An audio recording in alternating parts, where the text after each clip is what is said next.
我拥有着两具身体，但它们之间却相隔1万光年。第一具身体虽然在现实世界中是个苦逼996，可第二具身体在修仙界却是个令人闻风丧胆的死亡代购。因为它不但能够无限复活，而且只要死亡，就可以将修仙世界的物品传送回现实世界。我本想靠着这个能力干一票大的，可没想到第一次穿越，自己就被正在沐浴的仙子当成流氓，一剑刺死。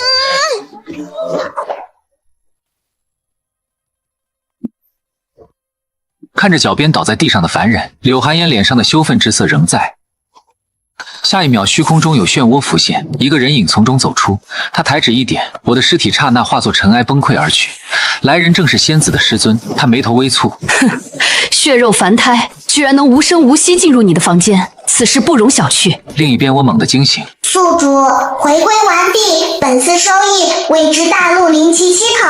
通过系统介绍，我这另一副身体每日可以穿越10次未知世界，每次死亡穿越时可随机抽取一种天赋，而存活1小时，可保留穿越时抽取的天赋。就在我准备来一发穿越时，又一道声音响起：百倍背包激活成功，任意非活物品放入背包，可进行百倍复制。这可真是好事成双啊！当即我把手边方便面丢了进去，果然方便面数量从1变成了100，打铁得趁热。我直接选择再次穿越。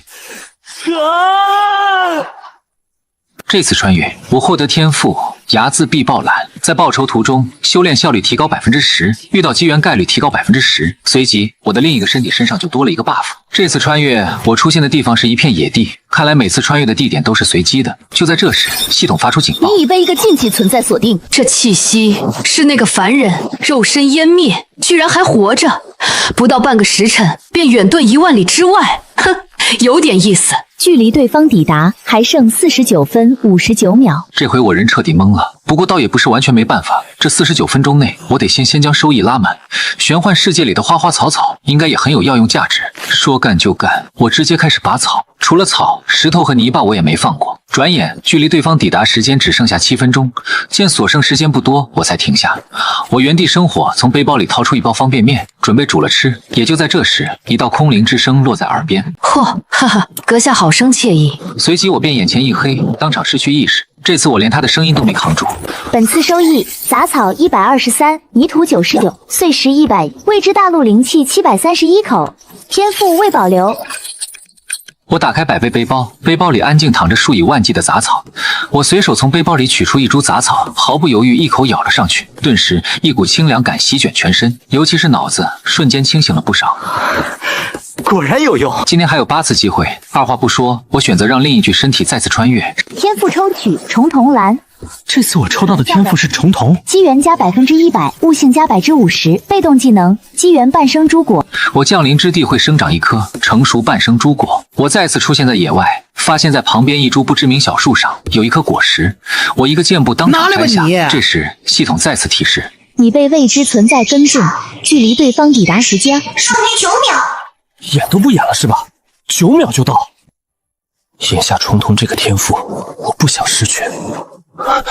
还剩7秒，我急中生智，从地上捡了根小细棍，对准自己耳朵就扎了下去。就在刚动手时，一股窒息降临，面前凭空出现一个漩涡。重瞳，怪哉，气息一样，根骨却不同。然后我当场眼前一黑，这次这名存在将我带回到宗门，随即他唤醒了一尊古人形石像。有件事需要你帮忙。石像顺着他的视线，发现了躺在地上的我。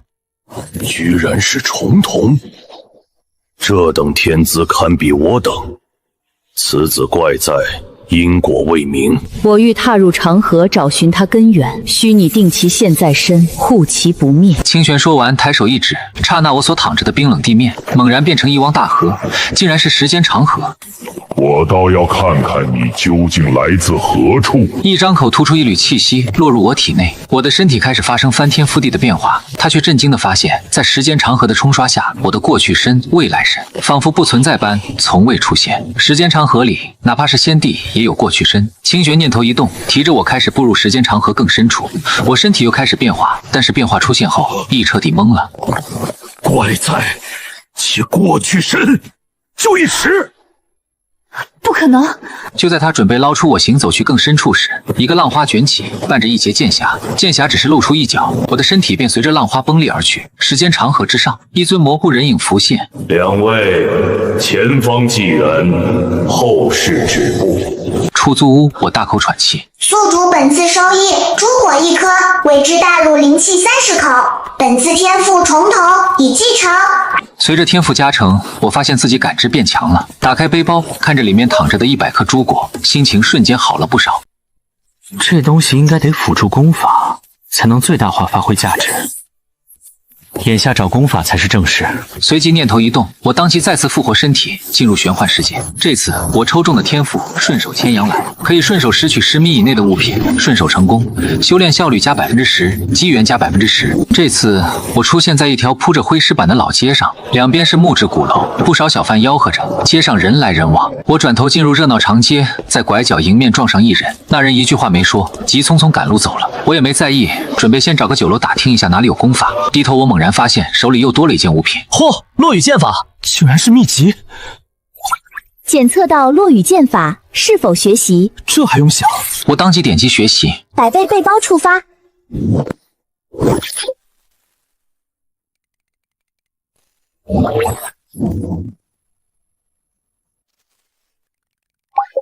接下来就是无聊且充实的加点时间，这也让我的落羽剑法连续突破，一路突破到超然境界。此时超然升级至下一等级，需要的经验是64000点。突破到超然后，我发现街道上每一个人都破绽百出。除此之外，我的体质也被改造，对自身的掌控我可以细致化到每一个细胞，由此爆发的力量可以说翻了100倍不止。我漫无目的的走到一个僻静地方，祈求声入耳。吃的我都给你们了，真没了。我听这里面有3处呼吸起伏，推开门就看到一不大的孩子双手被人擒住。哪个不长眼的来多管闲事？一个文弱书生也敢坏老子的事儿，不怕惹祸上身？一个虎背熊腰的壮汉顺手拿起插在一旁的大刀，一步跨向我。正愁没地方试试新练的剑法呢。我手持枯木，拳作清风。我身前的壮汉瞪大了眼，还没反应过来。当脖颈处传来痛感时，他不可置信，之后便倒了下去。老大，把手里的女孩丢到一边，扑到壮汉身边。我手中朽木再次出击，小弟紧随其后。小姑娘，没事了，他们不会再伤害你了。小女孩很害怕，但还是很坚强的从地上爬起来。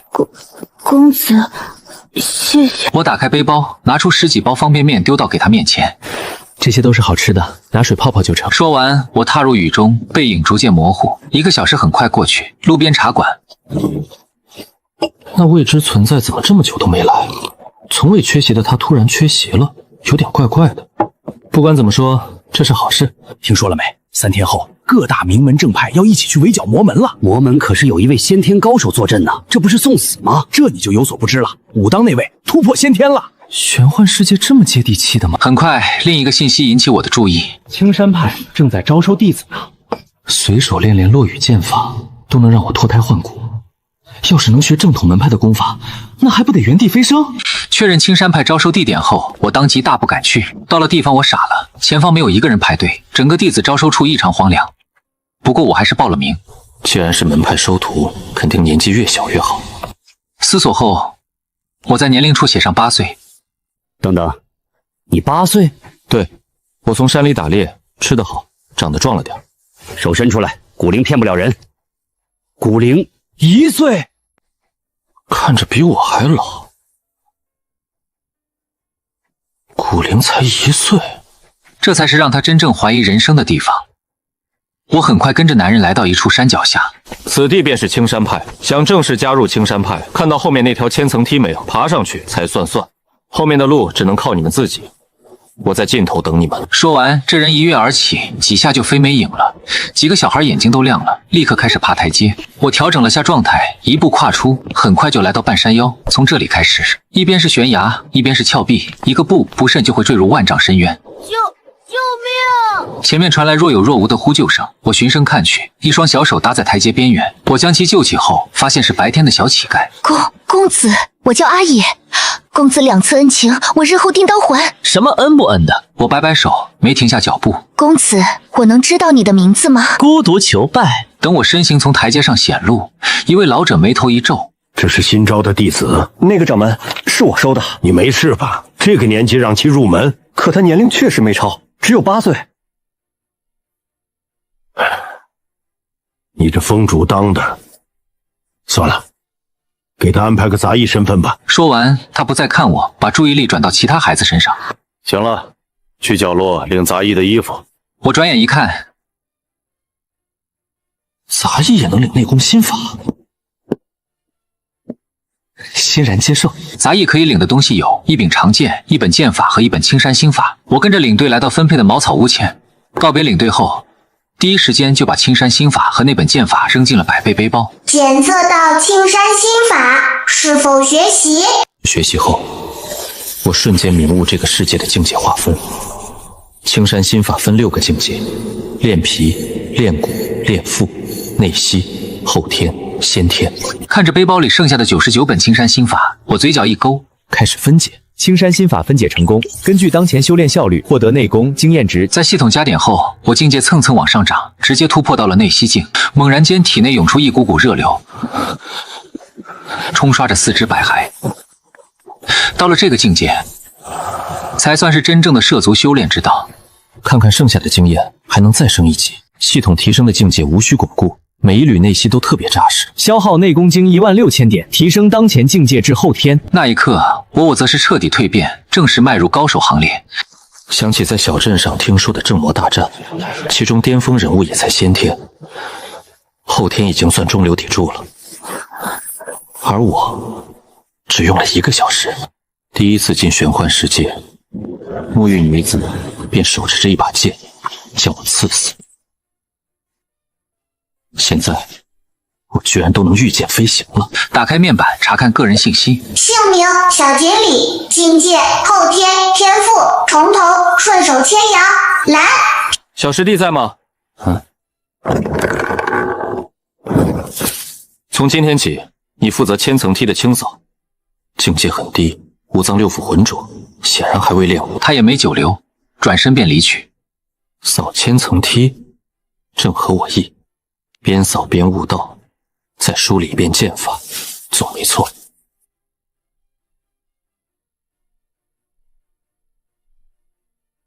3天后，我离开了青山派。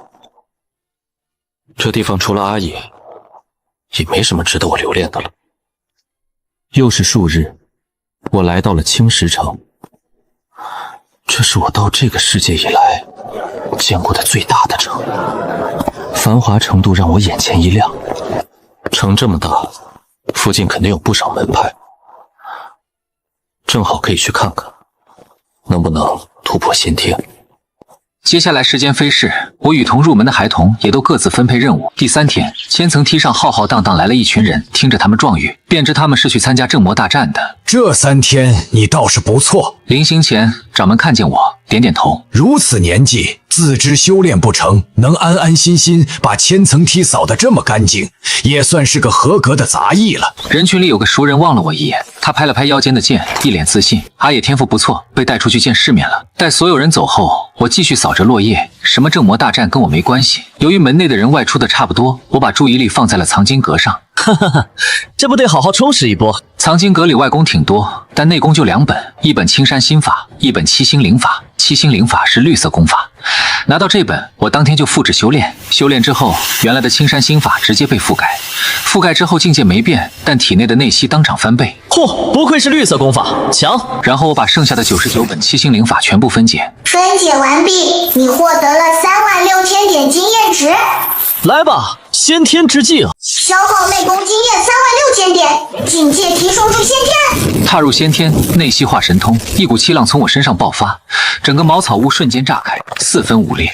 虽然内功经验所剩无几，但我心神畅快。这一趟穿越，不但没死，还一跃成了先天高手。外功虽然很多，但清一色白色品质。想了想，直接提升落羽剑法最划算。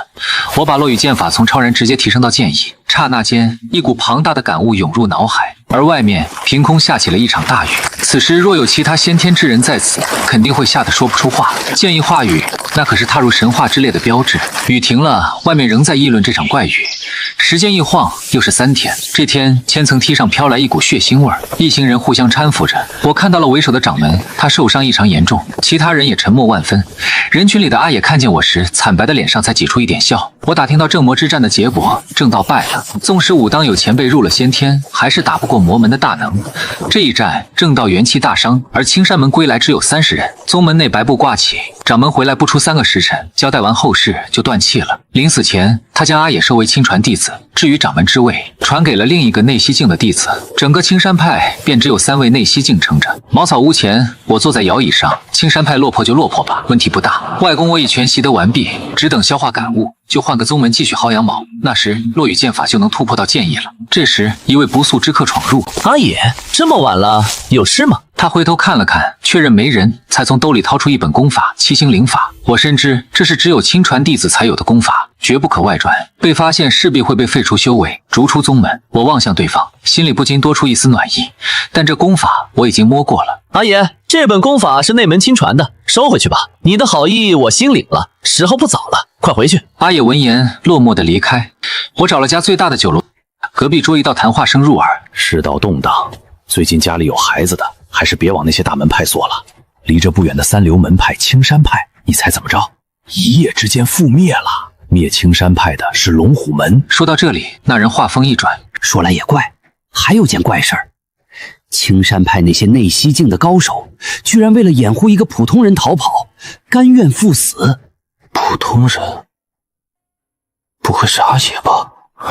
说灭就灭，果然实力才是一切。当晚我夜行而出，我所在的城市叫天元城，周围有3个门派。看着地图上的标记，我直奔最近的蓝武门。蓝武门3流门派，门内顶尖高手也就后天境。这等实力自然挡不住前天的我。将守卫打晕后，直接进入藏经阁，打开背包，我将所有功法全都往里丢。天亮才走。第2天就传来江湖快报，蓝武门一夜之间藏经阁被搬空。当代掌门知道后，哭晕了3次。某酒楼里，我美滋滋地清点着战利品。这次收获大了，外功经验42万，内功经验6万。不过想把剑意升到剑道，还需要128万经验。看来今晚上得把剩下2个门派扫荡一遍。龙虎门办事，闲杂人等滚开！龙虎门，我拿起桌上的剑，下了楼。为首的壮汉打开一幅画像，里面画着一个女子。谁？站出来！别找了，是我。你们在镇上四处寻人滋事，还敢在我眼皮子底下晃？看样子你们还在找阿姨。壮汉抬头，视线对上我，下一秒他瞳孔一缩，看清了我腰间的佩剑。这文辉是青山派的人，给我拦住他！壮汉目光一冷，体内内息爆发。后天境，真正的江湖顶尖人物。这一拳可以说除了2大先天之外无人可挡，然而迎接他的却是一抹白光。这群人根本来不及反应，回神时只能痛苦地捂着脖子。完蛋了，完蛋了！那可是后天高手的全力一击，那青山派的小哥怕是要受重伤了。掌柜的，干嘛去呢？客栈不要了。掌柜身形一顿，回头一看是我在喊他，整个人直接傻了。我丢了2个铜板到他面前，把你地板弄脏了，麻烦自己打扫一下。那么大一个后天高手，就这么晕过去了。一个龙虎门而已，没必要那么害怕。就在这时，一声巨响，一队卫兵模样的人撞破木门冲了进来。阁下，此地乃天元城，不管阁下有何仇怨，可否看在城主府的面子上，暂且停手。领头的虽然没看见正主，但方才这里爆发的后天气息不假，这等实力恭敬点总没错。然而没人回答他。那位高深前辈呢？这边掌柜吞咽口水，看了看远处地上如烂泥一般的龙虎门之人，沉默不语。这是那位顶尖高手？怎么可能？这等顶尖高手，平时能见一面就够普通人吹嘘一辈子了，而现在就这么躺在地上，气息微弱难察。离开客栈后，我开始寻找阿野的踪迹，念头一动，当即剑雨发动，每一滴雨所触及之物皆被我感知。很快，我锁定了一个方向，雨中一人被一掌击中，倒飞出去。找到你了。阿野看着龙虎门人狠辣的目光，心有不甘。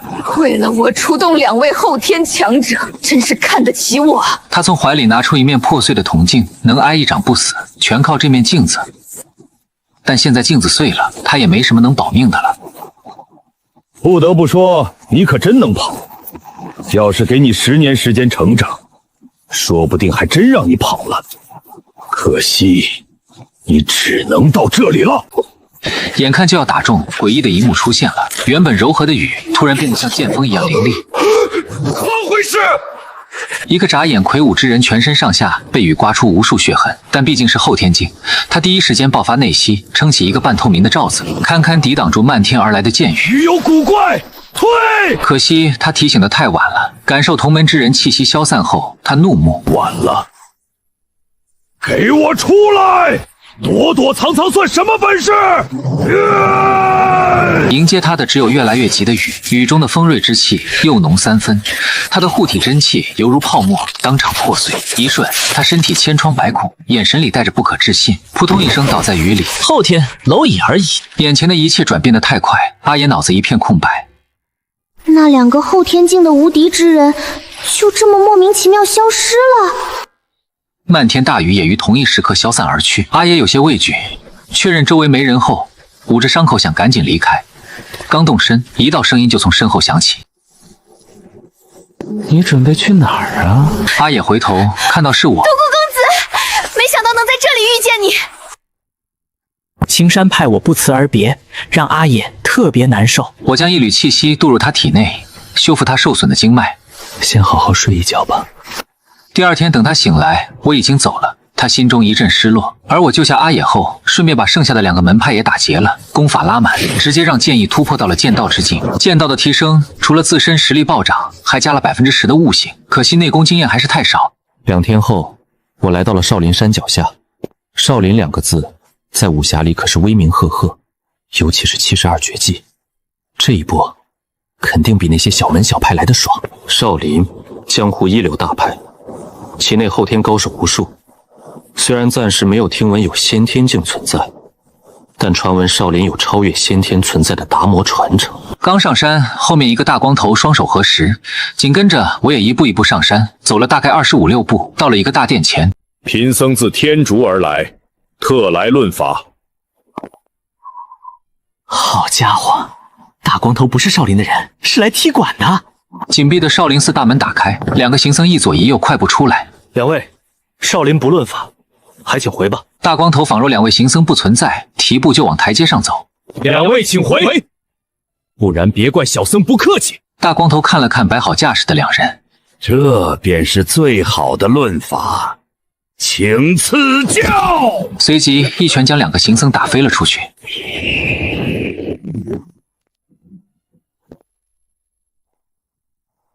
好胆，敢强闯少林，还有一个凡人，真当我少林无人？我跟那大光头不是一伙的。手持念珠的和尚仿若没听见，他看向受伤的2位守门行僧，打伤我自弟子，今天若不给你们点教训，我少林岂不被天下人笑话？一股气势爆发，直冲大光头和我。大光头不惧，一个箭步冲上去，2人打在一起。很快，念珠和尚发现不对劲，居然能从交战中学得我的武学，此子如此妖孽。就在他吃惊的时候，这里的动静很快惊动他人。了悟慧空玄真，此天竺来的人有古怪，这家伙悟性逆天，仅仅只是观摩我出招一次，就习得我招法。大光头闪身至他面前，念珠慌忙出手，2人又站在一起，冲撞中爆响不断。看我罗汉拳！念珠宛若真佛降临，拳拳砸得大地震颤，动真血了。全力之下，大光头虽然悟性惊人，但也招架不住，节节败退。不到1炷香，他便老实倒飞出去。念珠对付一个后天用全力，是不是不太合适？大光头力竭，挣扎半天起不来。不愧是少林，贫僧佩服。3日后，贫僧定再次登门拜访。还想3日后再来？3个和尚领会点头。下一秒，架起地上的大光头就拖走了。把这妖孽押到主持那儿去。大光头处理完了，接下来该处理你了。虽然不知道你哪来的胆子敢和他来挑衅少林，但念你毫无气息，走吧。我真不认识那大光头。见念珠不理我，我用余光扫了扫少林寺内的布局。晚上要来摸功法，得先熟悉熟悉。了悟突然目光一动，不对，念珠，你看走眼了，这家伙不是凡人。看着突然出手的了悟，我下意识随手一挥，了悟当场横飞出去，像断了线的风筝，一个呼吸就化作一道光，消失在天边。是他太弱了。了悟，你什么时候学了如此神功，居然能御风而起？你们两个呆挂，什么神功？了悟是被人打飞的，谁出的手？念珠四下张望，想找出打飞了雾的人，然而场上除了几个寺内僧人，就是毫无内息的我。刚才了悟好像在试探他来着。念珠目光一动，一股气势瞬间碾压而来。感受着这股恐怖的气息，我淡然不动，只是一个抬眸，来自念珠的后天气息便悄无声息地消散了。不入先天，终是蝼蚁。念珠瞳孔一缩，她的气息仿佛探入了深渊，还有一股锋锐之意顺着她的气息蔓延而来。这感觉猛然让念珠不自觉后退3步，连忙切断自己的气息感应。念珠果断出手，上来便是大招罗汉拳。这一拳威势惊人，就算后天巅峰来了，也得当场打鼾。看着直袭而来的念珠，我云淡风轻，轻飘一拳挥出。这一拳我收了99%的力道。看着我使出的招式，念珠瞬间瞪大了眼睛。什么？大慈大悲大业拳？又是一个能偷学对方武学的怪物。一念至此，他拳上的力道更重了。然而随着我轻飘飘一拳彻底轰出，庞大的气浪开始翻滚。感受着这股气浪，念珠瞬间惊恐起来。不好，这股拳意是超远！他人是成功躲开了，但后面的建筑却遭了殃。伴随轰然一声巨响，一栋2层高的古建筑当场炸开，后面的建筑全被轰碎。念珠从一旁的墙壁废墟里爬起来，灰头土脸，再没了高人风范。超远？开什么玩笑！一个体内没气息的家伙，将拳法推入超然之境。超然啊，先天高手都达不到的境界。还有一个更恐怖的可能，念珠和尚不敢去想，这凡人不会是仅仅通过观摩便能将一门武学推入超然吧？我疑惑地摸了摸下巴，这些房子都是纸糊的吗？都收了99%的力了，居然还能一拳捅穿。我是来摸功法的，又不是来踢馆的，我可什么都没做，是你们建筑年久失修。唉，不过我心好，见不得人受苦。这俩铜板就当捐款了。由于这一拳动静太大，惊动了少林的底蕴。只见一个人影从废墟里笔直冲天，浑身金光环绕，气势滔天。谁把我少林毁成这个样子？念珠赶紧把刚才的事告诉了法藏大师。法藏身上气息节节攀升，先天之下皆蝼蚁，在我眼皮底下还想跑？大日如来法！一道金光随着他冲天而起。这样就能找到你了。损耗3滴精血，不亏。这边我正悠哉下山。虽然不知道少林为啥有个先天，但先天对于我而言就是大丰收的代表。接下来就等天黑了。可就在这时，云层突然被拨开，天上好像出现了第2个太阳，伴随着漫天的佛家真言。同一时刻，我浑身汗毛猛地竖起，一股危机涌上心头。一道慈悲之音从云层落下，找到你了。佛家真言化作洪流，滚滚袭来。眼前这一幕直接超出了我对这个世界的理解。望着天上愈来愈近的金光，我动了。不就是天地异象吗？我也会。顿时，天空异象浮现。法藏大师在剑雨出现的瞬间，瞳孔猛缩。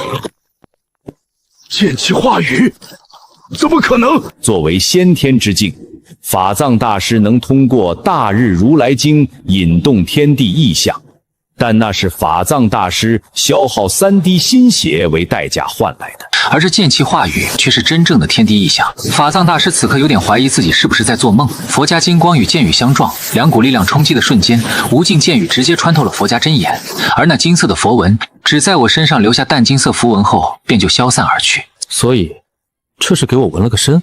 我看向少林方向，通过剑雨感知到法藏大师带着一众人躲在屋檐下。剑雨并没有对建筑造成伤害，只是淅淅沥沥的下着。法藏大师，这雨虽然样子怪了点，但也是雨啊，没必要这么慌张吧？要知道法藏大师可是先天存在，居然在见到雨的那一刻露出了害怕的神色。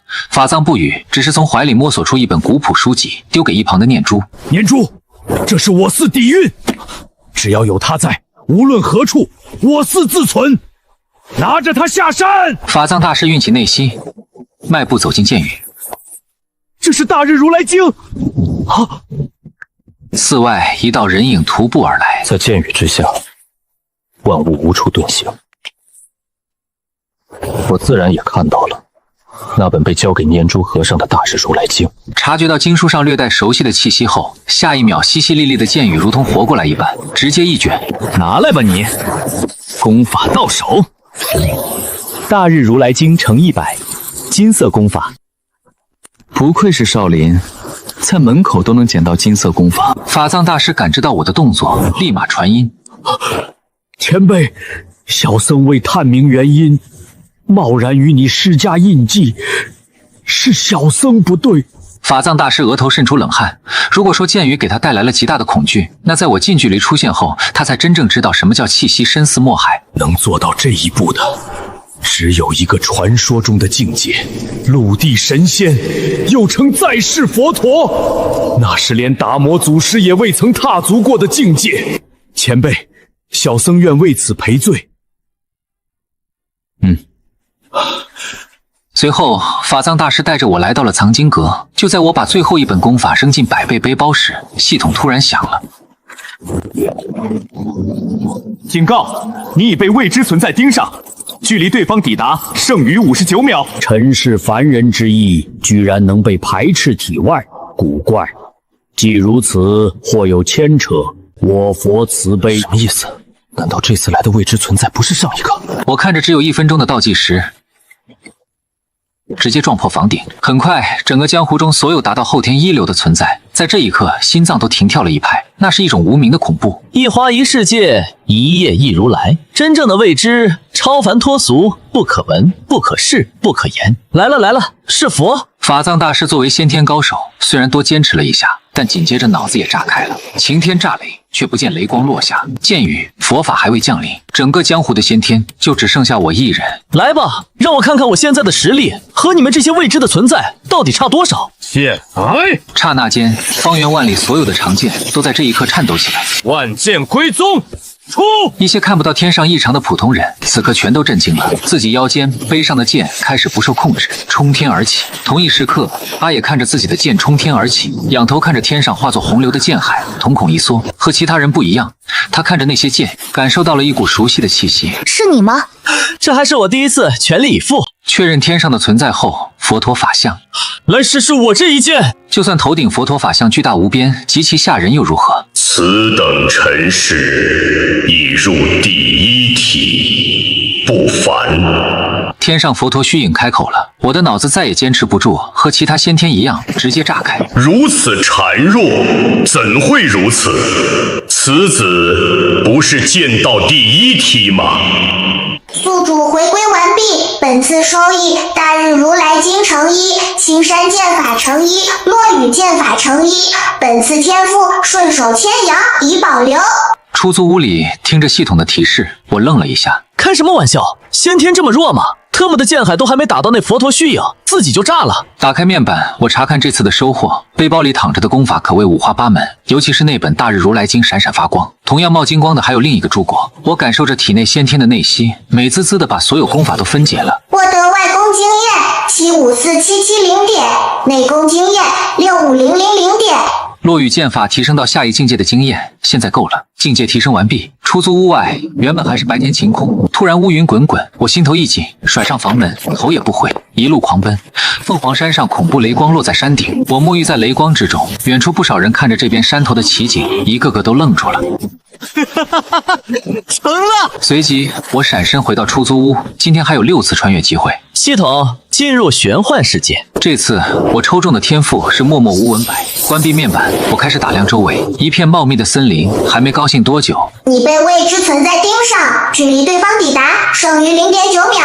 果然又来了吗？猛然间，我所在的上空异象浮现，是空间破碎的声音。我汗毛直立。好，真当我是软柿子是吧？我拔剑冲天而起，一剑出，剑到第一梯。空间破碎的另一面，清玄眉头微蹙，随即一闪，他来到了空间另一面，迎面就看见一把剑直袭而来。哼，明知不可为敌，还敢对我出剑？在他眼里，这连小孩子过家家都不如。我的剑距离那未知存在越来越近，然后一点点归于虚无。下一秒，他伸出手向我抓来，我瞪大双眸，看着剑一点点消失，然后连带整个人，好似尘埃一般被一阵风吹走，不给清玄半点反应时间。嚯，这是被我的气息反噬死了。看着我就这么潇洒的挂了，清玄一愣，想出手挽回都来不及。宿主回归完毕，本次收益未知大陆灵气17口。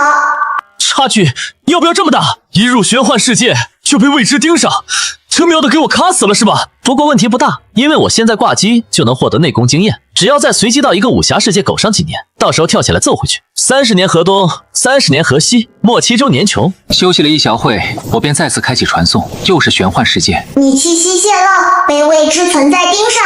这气息，你脱离了尘世，入了我大千，你清除了我的凡间印记，有意思。你被未知存在盯上，距离对方抵达剩余29秒。大千，这是这方世界的称呼吗？我头顶猛然有金光刺破云层，转瞬之间，恐怖的佛家慈悲之意横压而来。或许是上次自己死得太快，这次佛陀虚影也稍微留手了。当莲台上那无悲无喜、盘坐之人露面时，我直接贴脸开大。莲台上那无悲无喜的淡定之人，微垂的眼眸猛然抬起。什么玩意儿？就连莲台上金光都稍微泄露了一丝，不到一个呼吸就净化了整个天地。当然，连带着我也被净化成了一方尘埃。宿主回归完毕，本次收益未知大陆灵气27口，本次天赋未保留。但这次回归时，我却笑了，因为我看到了那莲台上无上人物，神色动容了。稍微休整一下，我再次穿越，这次获得天赋铜皮铁骨红，可以使宿主断体效率翻倍。空气中没有灵气，周围树木也不再高大透着古老气息，而是些普通无比的树木。这环境看来不是玄幻世界。再看内功经验，正以每秒60点的效率疯狂增加。就这效率，要是能苟上1年，我的实力绝对天翻地覆。看到一处山脚有袅袅炊烟，我直接朝那小山村而去。在距离村子不远的一处半山腰，有间废弃的破庙，我直接入住进去，开狗。转眼次日，时间流逝带来的内功经验已经够我晋升境界了。随着境界提升，一股恐怖的气势猛然攀升而起，境界至筑基期。打开系统面板，筑基后下一境界，不出所料是结丹期，需要内功经验256万。此刻的经验完全够突破，但我没着急，筑基奇妙，至少要好好领悟1天。次日，我回到破庙继续狗。如今3天过去，也是时候突破了。出破庙门，我向着山脉深处走去。大哥哥，我娘让我来告诉你，这里不能待了，明天有强盗要来收取上供。我娘说你没地，到时候交不出上供是要变成星星的。村里的穗穗撒丫子跑来，大哥哥，那山洞很安全，我保证那群强盗找不到你。开玩笑，我都筑基了，还能被别人逼到山洞里不成？我温柔地揉揉他的小脑袋瓜。小小强盗有什么可怕的？穗穗所住的小村子叫野庙村，距离野庙村不远，一伙人马浩浩荡荡而来。二哥，你是说那半死不活的老头真的能让我们也成为武林高手？岂止是高手，一流都不在话下。此刻，村子里家家户户纷纷回家，拿起早就准备好的粮袋到村口集合。村口野庙村村长见着盗匪们骑马而来，立马招呼村民：都跪下，小的们恭候各位老爷大驾，这是小的们一点点心意，还请大老爷收下。收下钱袋后，二哥不屑地看着毕恭毕敬的老村长：一把老骨头，一看就没多少血，等会儿把就地掩埋，省得浪费力气。环视一圈村民，二哥一招手，全给老子绑起来！村民们根本生不起半点反抗心思，只能流露出绝望的表情。转眼，整个野庙村的人全被绑好。就在盗匪们带着这些人准备打道回府时，一个中年妇女跑出来磕头：大老爷，他家还有个孩子，好像跑破庙去了，没回来。这话让穗穗娘亲神色一变。大老爷，破庙离这不远，就在半山腰。被自己人突然被刺，穗穗娘亲只觉得当初对她的好全喂了狗。等回来再收拾你们。破庙是吧？走，弟兄们！另一边破庙里，我把3个孩子护在身后，小村子在我的感知范围内，自然逃不出我的法眼。看着正往破庙赶来的一群盗匪，他们真是活腻了。我迈步下山，二哥，你看，果然有漏网之鱼。见到穗穗那一刻，邻家小妹脸色惨白。快跑，穗穗！刚喊完，他就被人一脚踹开。远处我无动于衷，看着我非但没跑，还敢待在原地。为首的盗匪二哥笑了：“一介书生，细胳膊细腿，还敢盯着我们看，读书读傻了。”后方其他盗匪闻言，也都哈哈大笑起来。忽然，田埂间一缕无名风吹起，没等他们反应，迎接他们的是心口传来的刺痛。扑通一声，他们最强的二哥原地安详。这状况让后面的盗匪愣住。随着接二连三的弟兄倒下，最后方的盗匪终于反应过来，他们惹上了不该惹的存在。我解开村民手上的麻绳，这些盗匪就地掩埋了吧，此事与我无关，这里也没有盗匪来过，我也没来过。说完，我转身离去，只剩村民们互相茫然对视，但他们也不敢多言。神乎其神的手段，他怕不是仙人。每个人的表情都是肃然起敬。黄昏来临时，山寨里一位脸上有刀疤的中年人看着过去1天1夜还未归来的二弟，眉头紧蹙。老三、老四都回来了，老二怎么回事？怎么还没回来？正说着，一侧走来一个枯瘦老头。第一批送到了吗？首领恭敬地看向枯瘦老头。回上师送到了。好，白云城，没想到老夫能恢复过来吧？毁我根基，此仇我要你白云城上下50万民众偿还。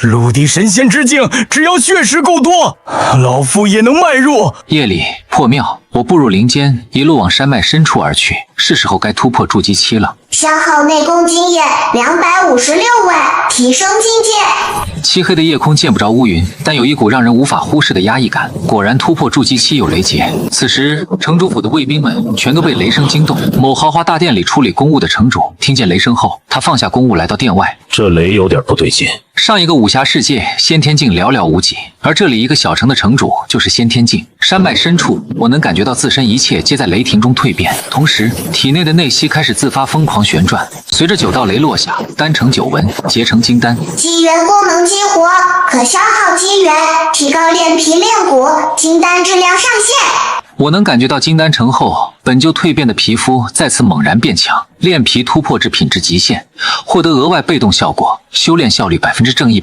我每秒获得的内功经验又增加1倍。金丹境界的突破让我的感知范围扩大1000倍不止。很快，我看到了血腥之气浓郁的地牢。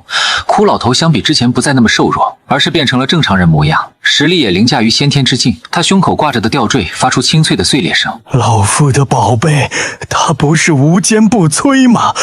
哪怕陆地神仙的攻击也能挡下，怎么会碎了？骷老头正脑袋宕机时，有人惊恐跑来。上师，他们莫名其妙全死了。这人着急忙慌，还没跑2步，便一头栽倒在地，再也没了动静。片刻，恐怖的金丹之意再次洗涤整个山头。这一次，里面盗匪无一生还，连带骷老头这边。骷老头虽然身死，但意志却没有第一时间湮灭。一念之间，老夫肉身崩灭，怎么可能？这个世上怎么会有这么恐怖的存在？老头神魂颤抖，但很快他也不复存在于这天地之间。破庙里，我看了一眼现在的面板，9纹金丹第1梯，嘿嘿，还不错，继续搞。金丹之后下一个境界是元婴期，需要内功经验512万，1天半自动修炼的经验而已。话说都金丹了，系统提示还在第1阶梯，这第2阶梯不会是从成仙开始吧？如今修炼效率是410%，只是几个月的事，转眼半个月过去。存活15天，未知世界坐标记录，可对未知世界命名。念头一动，我输入2个字：穗穗。当前所在界，穗穗，剩余寿命2000年。1个月后，村子里来了个外人，仙风道骨。最后一个村子了，我不就是想找个传承吗？要不要这么搞我？他骂骂咧咧进村，顿时有村民被惊动，因为已经有10年没有门派主动下村子收徒了。贫道竹记，乃青云门苦竹峰峰主，今日来此是为收徒而来。村子里孩童不多，总共也就10几个。在摸了7、8个孩子根骨后，竹记叹了口气，或许那小女孩根本就不是村里的。如今村里怎么可能会有上等资质的孩子出现？穗穗刚从破庙回来，看着村子里聚集的人，顿时好奇起来。你这人，我好像见过。穗穗声音不大，但也引起了竹记的注意。一个箭步，他挤出人群来到穗穗一侧，激动起来。小姑娘，你叫什么名字？你根骨上佳，可愿入我青云门？我收你做亲传弟子。娘，你应该被骗了。他眼神那么差，怎么可能是青云门的人？竹记有些懵，她可是先天境的存在，小姑娘是不是有什么误会？村子里的其他人见状，挡在穗穗身前，顿时场面画风一变。那肯定是假的，轰出去，绝对是过来骗孩子的。竹记刚想高举令牌反驳，但看了看周围大字不识的村民，眼下只能动用一丝实力来自证，感受着经脉之中刺痛之意。要不是身受重伤，他也不会来到长青镇散心。扑通一声，竹记被人推倒在地。假的，绝对是假的！打他！敢来这里骗孩子！别打了！有些招架不住，竹记找了个机会一溜烟跑了。感知着村子里发生的事情，我没忍住笑出了声。哈哈哈，这家伙有点逗。当穗穗跑来找我诉说这事时，我笑笑没有说话。远离村子的地方，竹记正龇牙咧嘴给青一块紫一块的胳膊上药。究竟是谁在造谣？难道是上次带小姑娘的那个年轻人？好，你给我等着！破庙里，我听着这话，瘪嘴。不是，关我啥事啊？和穗穗吃了一顿美味烤蘑菇后，继续安稳苟着。这一天刚日上三竿，竹记便带着一大帮人乌泱乌泱来了，其中居然有长青城城主。竹记师兄，你这身伤是怎么回事？长青城城主居然是竹记的师妹。你的伤还没好，来我城里居然再次受伤，是谁动的手？摔的，不小心摔的。竹记哪敢说实话？开玩笑，他可是先天境，被一群山野村民围殴，这他怎么能说出口？今天带你来，主要是收个徒。很快到了野庙村，和昨天不同，这一次再见着村民时，竹记眉目一挑，大摇大摆走路。是昨天的骗子，居然还敢来！各家各户抄起门口的扁担，气势汹汹就出门了。那是城主。作为长青城城主，自然很多人见过他，只一眼便认出。等会儿，城主旁边的是那个骗子，他们还有说有笑。哐当一声，有人手里的锄头掉在地上。不会，那家伙真是青云门的封主吧？村子里的人很快集合，不过人群里不见孩童，因为这个时间他们都在破庙上课。竹记摸了摸下巴，而后带着师妹径直往破庙而去。破庙前，我打断一众孩子的学习，目光落向唯一通往村子的小路。先生，怎么啦？穗穗第一个发问，我没有回答。很快，一大帮人露头，竹记走在最前方，一眼便看到穗穗以及我。城主细细打量穗穗，略微一惊，这孩子眉心之中居然有一股淡淡的印记，难怪让师兄如此行径。此等天赋，就算不测根骨，也可知是天生陆地神仙之姿。虽然穗穗不想拜师，但在我的劝说下，她还是成为了竹记的亲传弟子。小友怎么称呼？独孤。我笑着道出了之前的假名字。不知青云门在何处？狗归狗，但送上门的门派，那肯定得摸点功法。现在也是时候补充一点外功经验了。这话没让竹记生出戒心，他大大方方告知了青云门所在处。有空来青云门苦竹峰坐坐，一定会去。我表现得很亲和，但或许是第六感，竹记感觉后背有点不自在，下意识紧了紧身子。人来得快，去得也快，破庙再次恢复平静。2天后，我来到山脉深处，将境界提升至元婴期，雷霆闪耀之间，可见一丝紫色光芒。虽然2天过去了，但城主、竹记以及穗穗并没有离开。3人目光同时落在暗下来的天色上，城主紧锁美眸。是劫云，不过怎么会有这么恐怖的劫云？纵使是白云城那位突破陆地神仙之境，也不及此劫1/1000。在雷劫疯狂洗礼下，我体内元婴每被轰击一次，便更清晰一层。很快元婴7成，就当我起身时，系统提示出现：元婴7成，内功玄妙开启，元婴期特殊，无法至达境界极限，突破功能将暂时无法使用。预计元婴期抵达境界极限需要时间8年。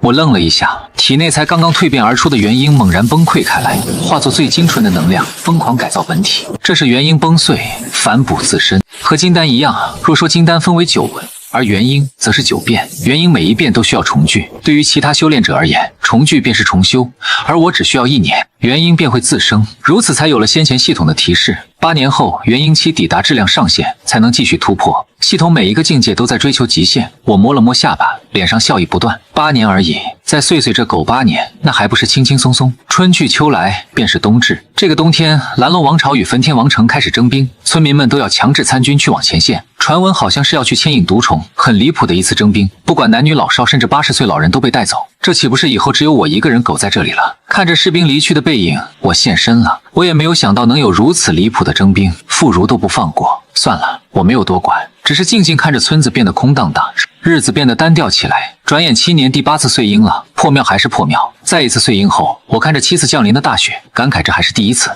在一个世界中待这么久，期间有想过去青云门逛逛，不过想了想还是放弃了。最起码也要9次碎银完毕，不然万一浪狠了，鬼知道还有没有未知存在出现。还有1年，等9次碎银完毕，非要好好收割一下不可。这一天，就在我以为能和往年一样时，长青城那些驻守的士兵似乎得到什么军令，连夜乘船跑路了，这可让我一头雾水。与此同时，穗穗她已经长成了个大姑娘，且没有辜负竹记的期盼。这一年冬至，她突破先天境，成为历史记录中最年轻的一位先天。冰天雪地中，青云门上下各自。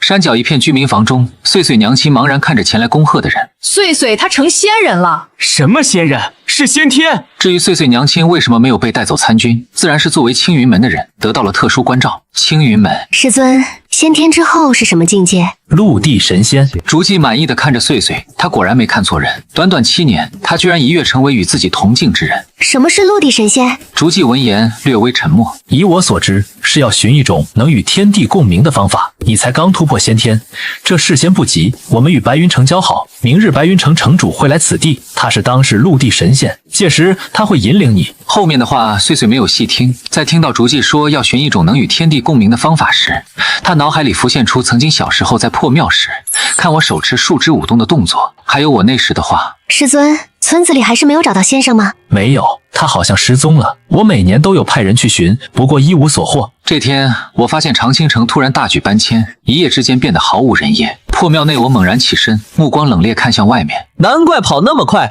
特么这是毒虫巢！冰天雪地的山脉之中，有一片黑海正在靠近，一只又一只的巨大毒虫占据漫山遍野，只是感知便让我浑身泛起了鸡皮疙瘩。恕不阻拦，这虫子绝对会让天地千疮百孔。本来是不想理会的，但或许是元婴境与天地的联系，看着毒虫过后那满目疮痍的大地，让我不忍。尤其是领悟的复苏剑意在蠢蠢欲动。行，不就是虫子吗？给我嘎！复苏剑意起，落雨剑意起。2大剑意火力全开。这一天，山脉大雪不见，取而代之的是哗哗不绝的大雨。我一人硬生生止住了毒虫巢涌动的趋势。此战持续3天3夜，打到我神念枯竭，剑意中断。哼，要不是现阶段元婴崩碎，这些毒虫我能一巴掌拍灭。不过问题也不大，我的体魄更强，神念枯竭，那叫手持剑以肉体硬碰硬。很快又是3天，毒虫巢开始有后退之意。没办法，太恐怖了。那个小小的人类跟个永动机一样，他们从没见过这么变态的。居然有人能通过肉体相搏来恢复精气神，妖怪都没这么变态。终于我所在的山谷变了模样，满目疮痍的地面夹缝间竟有绿芽生长。1天后，竹记以及其他先天境的封主带着一众弟子抵达长青城外。本来他们是抱着死战心思的，可结果别说毒虫了，连小小的谷都见不着。竹记满头雾水，其他先天境也是满脸懵。走入城，城内与外面一样，除了满地积雪没有任何异常，而且通过积雪可以看见，这城从始至终没有任何生物或者活人进来过。怪了，难道情报有误，还是说他们成功了？所有毒虫全都被吸引走了？师兄，管他呢，这里没有毒虫更好，可以节省我们的实力。你说的对，不想了。一行人随后向着破庙所在的山脉而去。出了长青城，竹记一行人很快眺望到远处的重叠山脉。几人在看到那些4脚朝天的巨大毒虫时，有些懵了。这毒虫脑袋被人切了下来，切口平滑，这是一击毙命。不是说毒虫防御逆天，寻常刀剑不可破吗？这鳞甲上怎么还有个拳印？等会儿，不会是身体被一拳打爆了吧？一股寒气席卷众人，别说陆地神仙了，就算是破了天障的人也不行。与此同时，青云门山脚下，一个头发蓬松、类似乞丐之人求见。青云门内虽然有实力的人离开了不少，但还是有一些低境界之人遗留。穗穗很自然成为了青云门的代理掌门。还知道我小名，带去主峰，我随后便来。主峰里，我私下打量，不愧是青云门，说不准会有金色甚至是超越金色的功法。你是先生？我笑着点头，随即我被安置在一个干干净净的院落。3日后，穗穗来到院外，满院寂静，只有我挥剑的破空声。打开门，这次她不是一个人来的，身旁还站着一位气质更加清冷的女子。道友，我乃白云城城主云清。从你的剑法来看，这绝不是一凡人可做。把他们带入院子，在2位绝色美女的注视中，很快我的剑又动了。其实招式也是有境界的，小成、大成、圆满、巅峰、返璞归真、超然、意境。念叨着我的话，云清倏然抬眸，而穗穗在静静感悟我的剑法。穗穗，你先生很不凡。出了院落，穗穗侧目。云姐姐，你这么一说，我突然想起第一次见他时，那时我10岁，他从林子中出现，一行一步之间，好似融于天地，又好似随时会离于天地，那种感觉好怪。这么多年过去了，他的容貌也一直没变。后面几天毒虫再次袭来，或许感觉到了紧迫，岁岁便很少来见我，跟着云清开始感悟陆地神仙之境。这天，青云门外来了很多奔赴谷地的其他门派之人，路过青云门过来看看，只待了1日，他们便离去。云姐姐，那你什么时候会离去？等你彻底明悟何为陆地神仙。春天来了。岁岁，与你同等天资之人一共有7位。明日你启程去东海，东海上有一岛屿，届时有人会迎你。我现在是青云门代理掌门，除了这里哪都不去，由不得你。而我这边也得知了所有对话。什么玩意儿？这才狗不到1个月，青云门也要搬家了。当天，岁岁来到我院子里，不过却没有见人。开玩笑，我已经一头扎入藏经阁内，再不出手就来不及了。这边岁岁呼唤了几声，没有得到回应。推开院子门片刻，云清也出现在院子中。他探出感知，好怪，不只是院子，整个山峰也没有，好像他从未来过一样。他这是离开了。闻言，岁岁眸光闪动。另一边，青云门弟子集结，在陆地神仙云清的带领下，踏上征途。1年后，我迎来最后一次岁婴，体内9次岁婴之后，凝结出了一个更为强大的元婴，9变元婴，现在可以突破元婴期了。出了山谷，我感知扩散而出，不大一会儿就看到一个城镇，不过城镇里空无一人。凝望一眼远方，隐约感知到其中蕴含一股恐怖的力量。我转身离去。3天后，繁华城镇入目，当即我决定就在这里苟了。第2天，我上街，在一个摊位前停留。这个摊位上卖的居然是功法，除了青云门的功法，还看到了其他的紫色功法，足足有20多本。我全要了。收了功法，我当即原路返回院落。次日，城镇内来了一位不速之客，来人身上的衣服早已看不出原本的颜色，斑驳血迹已成黑色，正是云清。立即斩断东海那条航线，毁灭所有来往痕迹，这是唯一的机会。人群里，我感知出他此刻的状态已经到极限。我无时无刻不感知到有一个恐怖在西方，或许他遇到了那东西。见此，我出手了。一场大雨来袭，然后不等所有人反应，云清原地消失不见。城内一偏僻院落，我救下云清，给他体内镀了一丝比内息更高级的气。我已无力回天了，道友可否替我去斩断东海航线？求你了。好，斩断一条航线而已，不难。得到答复后，云清浑身一松，双眸逐渐无神。一代陆地神仙就此安安静静地死在了一个普通的院落。安葬完毕，我也离开了这个主城。一抹剑光于东海上空出现，遗留的剑势让海浪滔滔汹涌，不再适合航行。我立于海边，感知中也看到了熟悉的岁岁。恭喜宿主存活10年，获得新手大礼包1份。回到了院落中，打开新手大礼包。恭喜宿主获得替死人偶1、基础心法1、基础剑法1。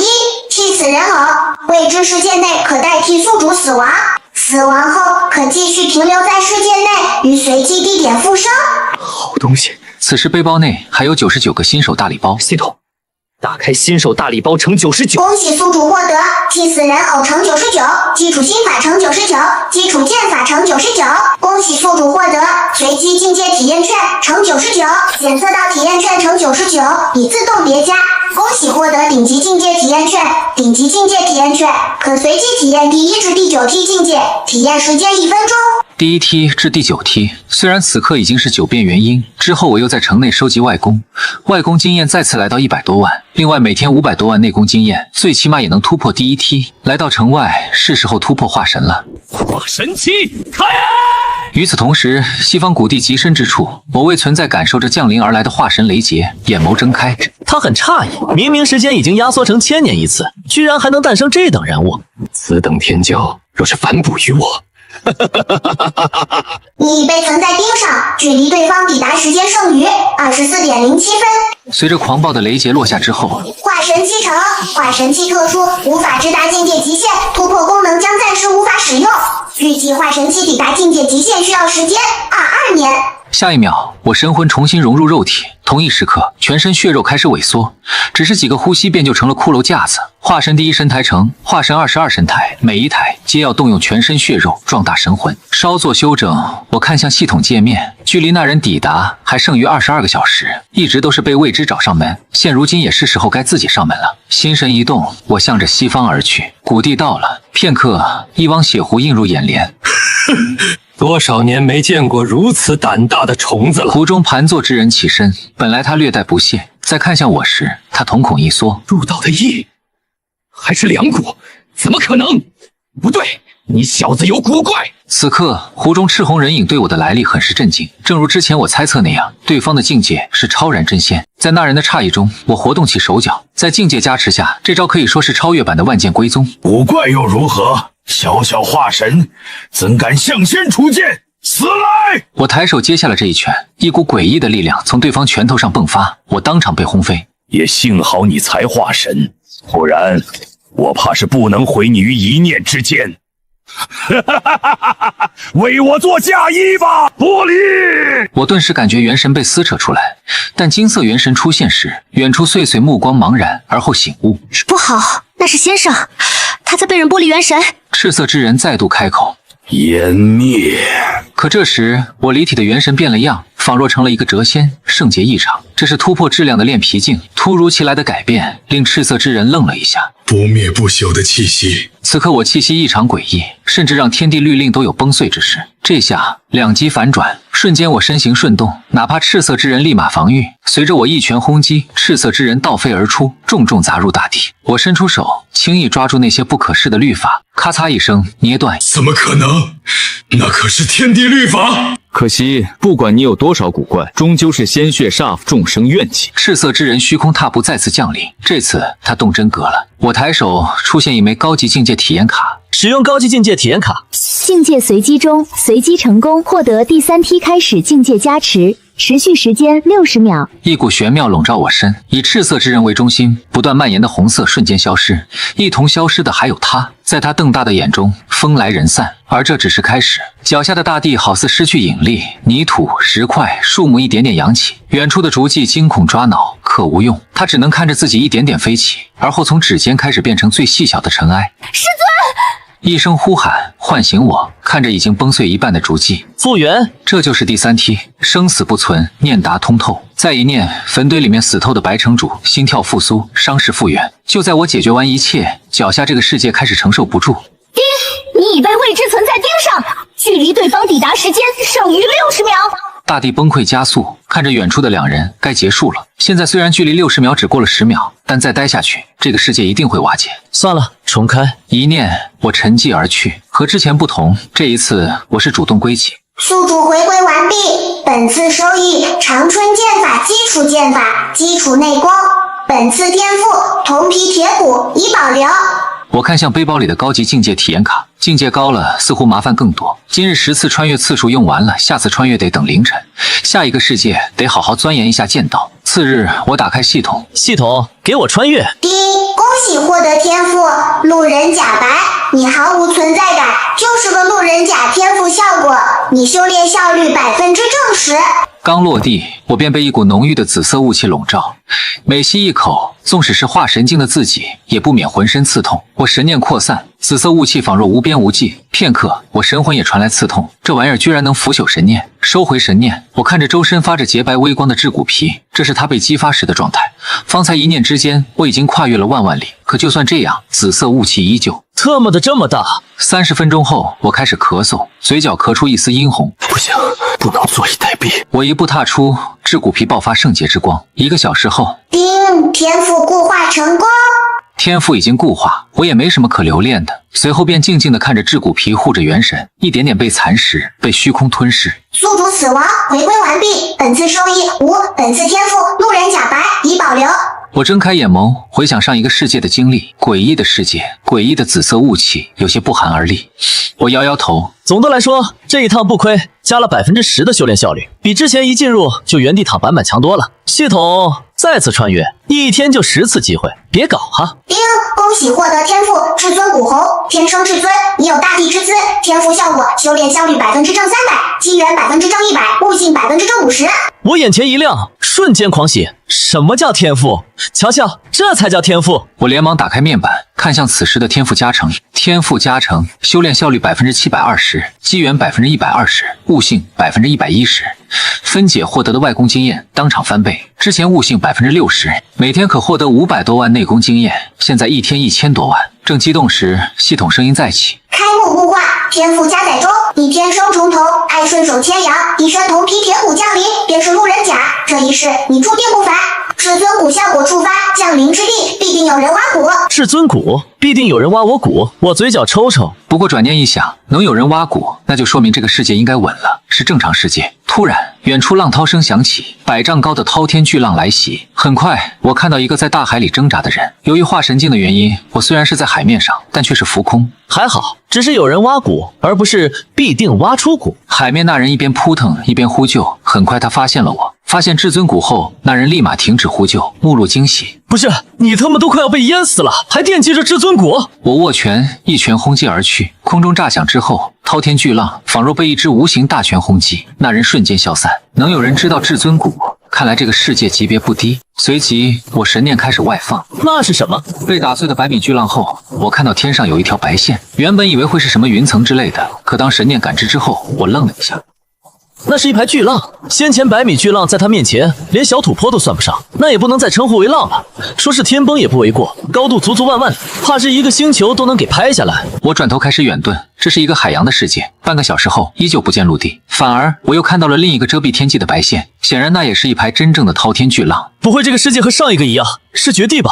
那刚才那个挖谷的人怎么说？难道是被系统强制给挪移过来的？想到这里，我无语，再次远遁。1个小时后，我确认脚下的大海是一个水球，它和天上的水球正在相撞，但或许是距离太远，两者异常缓慢。见此，我放弃挣扎，与其累兮兮的，还不如躺平坐看他们相撞。这一等便是10年，我晋级第14神台。这一年，2个水球彻底相撞。本来我还想看看这惊天动地的威势，可相撞那一瞬间，我直接眼前一黑，当场凉凉。宿主死亡，回归完毕，本次收益5，本次天赋至尊谷已保留。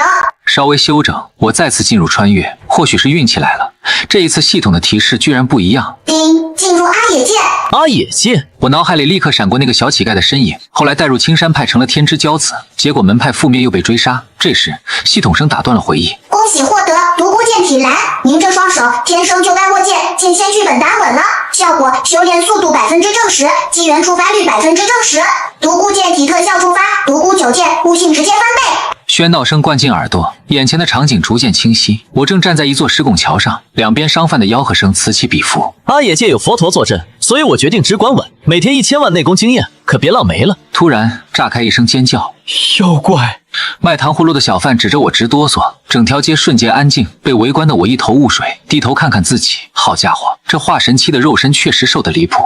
叮当2声，2枚铜板滚到我脚边，我蹲着捡钱时，内心疯狂吐槽，化神期大佬被当乞丐了。但转念一想，这乞丐人设简直完美伪装啊！我捡完铜板，率先打赏的那位小姐还未离去，而是与侍女静静伫立一侧。公子可愿来我府上做工？小姐看着蹲下身还没起来的我，双眸柔和。都瘦成这样子了，怕是吃饭的碗都拿不稳吧？她不知为何，总感觉这乞丐公子或许没有想象中的那么简单。我没有搭理两女，把铜板放入袖口便离去。等彻底甩开他们视线，我立马去买了套宅子。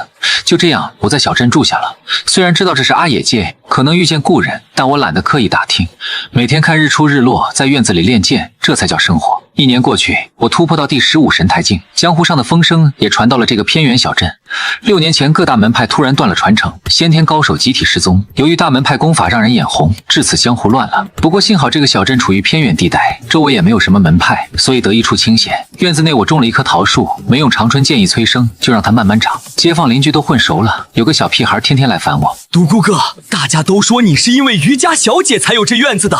她今年18，我今年16，帮我联络联络呗。滚！小小癞蛤蟆还想吃天鹅肉。我笑着关上院门。瑜伽执掌小镇上最大的布坊，是数1数2的豪门。第2年春天，我的剑道终于有了突破。现在要是再遇见那个赤红怪人，不用制骨皮也能硬刚了。今年桃树已经高过墙头，我也到了第16神台。这天在客栈打酒，我听见个劲爆消息，中州出了个女剑仙，穿着绿裙子单挑龙虎门。后来呢？酒客们眼睛发亮，听说杀了不少高手，全身而退。我端着酒碗的手顿了顿，绿色长裙，龙虎门，好家伙，该不会是他吧？我摇摇头，拎着酒壶往回走。独孤哥，听这称呼我就知道是谁了，那个想吃天鹅肉的少年路人甲。他穿着不知从哪儿淘来的江湖行头，走路鼻孔朝天。看我帅不帅？我笑笑不语，回到院里酒过3巡，开始练剑。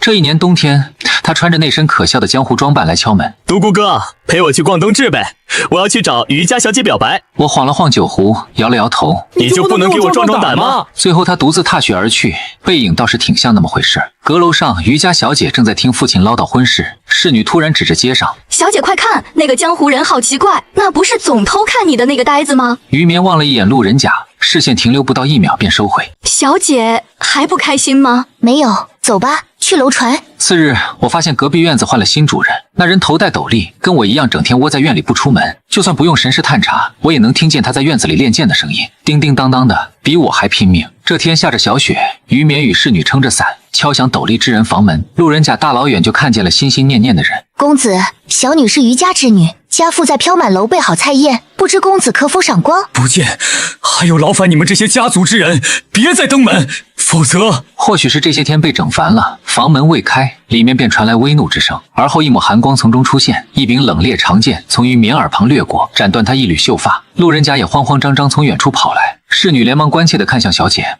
于小姐，你没事吧？”侍女无计可施，看着慌张的路人甲，一脚给他踹开了。等路人甲爬起来，于绵和侍女已经走远。望着心爱的人被人欺负，路人甲现在只想把那院子里的人拉出来，狠狠惩戒一番。你想下线了吗？不知什么时候，我站在了雪地里，手轻轻搭在他的肩膀上。他是武者，你是什么？他是小姐，你是什么？不得不说，我的教育很有用。路人甲没再找斗笠之人麻烦，但或许是那天阻拦，路人甲也再也没有来敲我的房门。几日后，看着开始学会喝酒的路人甲，想了想，我丢了一本基础剑法和基础内功，在他必经之路上。冬去春来，现在躲在房子里练剑的人多了一个。半年后，于家家主抱着一个盒子敲响了斗笠之人房门。没2天后，斗笠之人成了于家客卿。院内感知着这一切的发展，我看向另一处练剑的路人甲。半年过去，他虽然剑法舞得虎虎生风，但却依旧没有踏入练皮门槛。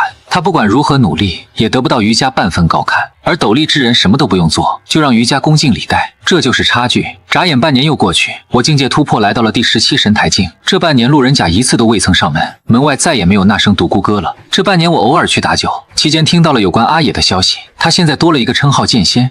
时隔1年，他再次挑战龙虎门，龙虎门上下满门全灭。和上次不同，此次他名声大噪，一跃成为数1数2的高手。这一年，秋风镇全镇张灯结彩，到处张贴喜字。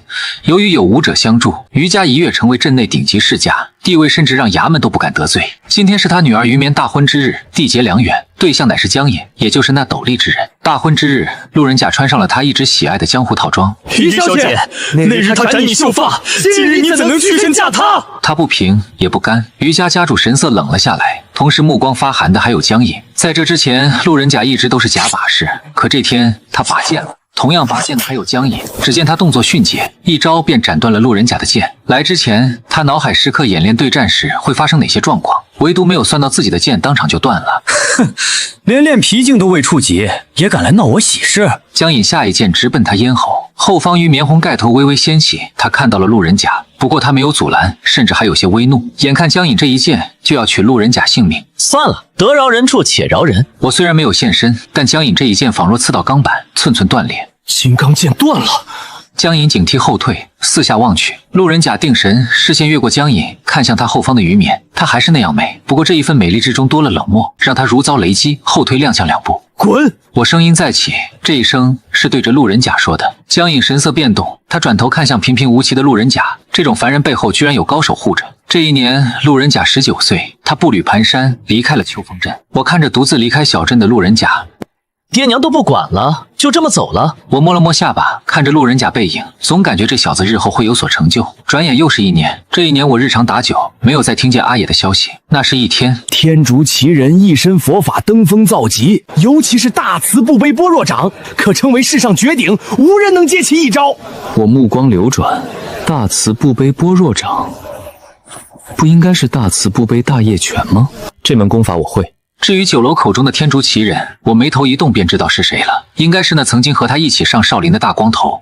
难道他将2门功法整合了，开创出了一门新的掌法？小镇很快再次迎来了一场大雪，雪中我境界突破第18神台境，至此22神台，只剩下4神台便可踏入极限。这本应该是个高兴的事，但我心有愁容，因为我原本是想在破化神时把剑道给感悟完全的，可到现在依旧差那么一点点，我感觉需要那么一点契机。这一场雪，小镇内的冬至比以往更加热闹。江隐已经打响名号，连带于家家族产业也延伸出小镇，射击其他城镇。雪中，我看着小镇内多出的外来人，没在意，满脑子都在想那一点契机在何处。这个冬至，别人都去热闹的长街游玩，只有我依旧酒楼打酒。这时，一些细小交谈声入耳。确认了吗？确认无误。好，可让我们好找。今晚我们就行动。无双剑法，他们的目标自然不用多说，除了江隐，再无他人。从几年前江隐第一次入秋风镇时，我就知道这小子绝对会带来麻烦。当晚，一行黑衣人夜袭于家，他们杀伐果断，夜巡的护卫基本还没发出声音，便被抹了脖子。瞧这架势，这是要屠戮于家满门。他们实力高超，清一色练附近，后天只有一人。一行人虽然动作干脆利落，但江隐也不是吃素的。夜色中，刀剑相击之声密集不断。房间内，于眠听得胆战心惊。新婚当晚，江隐喝完交杯酒后说出了一个秘密：他不是普通人，他有仇家。他曾说过，若是哪天他们来了，就拿着压在枕头下的秘籍，只管跑。于眠翻出枕头下的一个布包裹，他抱起布包刚探头，就看见了不远处倒在废墟里的江隐。只见他全身上下可见剑痕不下10处。于眠哽咽，刚想转身，突然一股怪风袭来，使他摔倒，手中布包也摔在地上，从里面甩出一本无双剑法，以及一卷类似地图的发黄皮纸。这是天要亡你啊！有黑衣人弯腰拾起地上的功法，拍了拍上面的灰尘。真是得来全不费功夫。眸光一转，一伙人目光阴火盯着江隐以及于眠。话还没说，呼的一声叹息响起。你说你们拿了无双剑法，目的达成就走呗。谁？出来！一群黑衣人警惕四望，可我根本不在这里，而是在隔着数条街区的另一个院子。既然不想走，那就别走了。话落，江隐瞪大眼眸，于眠也是如此。因为夜色里那仿若不可撼动的四位练符高手，忽地被一阵风给吹散了。次日，于家经历半个灭门危机，不过他们没有对外宣传，一切照旧。江隐包扎好伤口，伫立在院子内。夫君，无双剑法不见了。没事，一门剑法而已，不重要。江隐抬头，于眠不是习武之人，根本不知昨夜那一幕有多恐怖，就连他也只能如井底之蛙，抬头望月而已。前辈，我乃无双城少城主，家父及数位大将莫名失踪，剑法被人觊觎，才遭此大难，多谢前辈相救。这样的话，江隐在这院子内说了一整夜，不过却没得到任何回应。他们不再扩大家族势力，而是选择稳定起来。时间流逝，眨眼又是1年。第20神台城，这一年，路人甲回来了，他个子变得更高，境界也踏入了炼皮。独孤前辈，我回来了！独孤前辈，我终于成武林高手了！我要挑战他！独孤前辈，我想请你见证一下。挑战？你为什么要挑战他？因为我看清了自己，为我心中所失寻求一个结果。为心中所失寻求一个结果？你心中有什么失去？你说他不爱你，其实你也不爱他，你只是出身泥潭，把所有美好的幻想都归于他。在你眼里，他是圣洁的、完美的，但实际他只是凡人。你也只是凡人。这句话出来后，忽的院子内的桃树冒出了花苞。我想到了剑道，好像我也是把剑道看得极其高深，觉得异常深奥完美。但或许剑道没有那么不凡。路人甲来了又走，最终他没有去挑战，只是悄无声息的来，悄无声息的走。不过相比之前，他好像又明悟了一分。离去时腰间别着剑，越来越像一个剑客了。2年过去，我第22神台成了。终于，我走到了化神极限。系统界面突破选项那一行亮起，化神突破至合体，需要的经验是1024000。别看经验多，但实际也就是悟性带来的1天经验而已。我可以随时突破。22神台后，我血肉复原，再次变成帅小伙。关闭面板，我没有着急突破，而是看向院子里的参天桃树。哪怕到现在，桃树也没有开花。不过问题不大，我已经不再着急。这一年，江湖传言绝代绿剑仙邀约天竺佛于泰山一战，此战乃巅峰一战。对于阿爷挑战大光头，说实话不感兴趣，是不存在的。而且血肉复原了，秋风镇肯定是待不下去的。我看了看院子里的桃树，起身该走了。